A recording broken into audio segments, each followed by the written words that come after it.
চোখ দুটি তার জলে ভরা, দুঃখ ছাড়া সুখ নাই এ সংসারে, প্রেমিক কয়ে তারে, প্রেম করে দুঃখ সইতে যেজন পারে।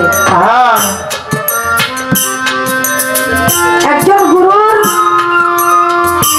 চরণে, গুরুর হাতে হাত দিয়ে যখন একটা মানুষ বায়তুল রাসূল গ্রহণ করে,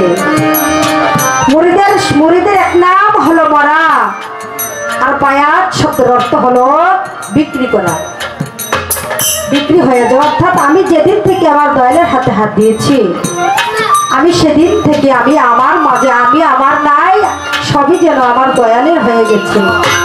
আমি সেদিন থেকে মরে গেছি, অর্থাৎ মুরিদ হয়ে গেছি তার হাতে, সেখানে আমি মরে গেছি।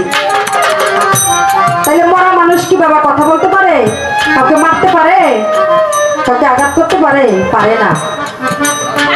এটা কোন মরা? এটা দয়ালের প্রেমের মরা, গুরুর প্রেমের মরা, গুরুর প্রেমের পুরা। যারা গুরুর হাতে হাত দিয়েছে, যারা খাঁটি ভক্ত, তার হাত তার দয়ালের হাতে বন্দি, তার চক্ষু তার দয়ালের সাথে নিরিখ, অর্থাৎ দয়ালের চোখে নিরিখ, তার চোখে একটা প্রেম হয়ে গেছে। এর চোখ দিয়ে কুপতে যাওয়া যাবে না, মুখ দিয়ে মিথ্যা কথা বলা যাবে না, হাত দিয়ে কাউকে আঘাত করা যাবে না, পা দিয়ে কুপতে যাওয়া চলা যাবে না, কান দিয়ে কুকথা শোনাও যাবে না। কবি বলেছে, হইলে গুরুর চরণের দাস, যতই সে করক সর্বনাশ, তবু বিশ্বাস রাখি অন্তরে। সামনে যদি তোমার শত বাধা আসে, তোমার দয়ালকে স্মরণ করলে তোমার সব বাধা পেরিয়ে যাবে, অন্ধকার দূর হয়ে আসবে আলোকিত একটা রাস্তা। এজন্য কবি বলছে, বুকে লইয়া শত ব্যথা বুইল না মুর্শিদের কথা, প্রেমের চিতা জ্বালাও সুখের করে, বুক লুকের মতো। অর্থাৎ আমরা যারা দয়ালের হাতে হাত দিয়েছি, অনেকে কিন্তু আমাদেরকে মন্দ বলে বলে না বাবা। এজন্য বলছে, বুকে লইয়া শত ব্যথা বুইল না মুর্শিদের কথা, প্রেমের চিতা জ্বালাও সুখের করে, লোকের মন্দ কানে শুনি, যতই জোরে চোখের পানি, মুখখানি অর্থাৎ মুখটা দিয়ে কথা বলা যাবে না, যে যা বলো বলো, কিন্তু আমি কিছু বলতে পারবো না, এটা গুরুর আদেশ। কবিতার গানে বলেছে, বুকে লইয়া শত ব্যথা বুইল না যার মুর্শিদের কথা, প্রেমের চিতা জ্বালাও সুখের করে।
Thank you.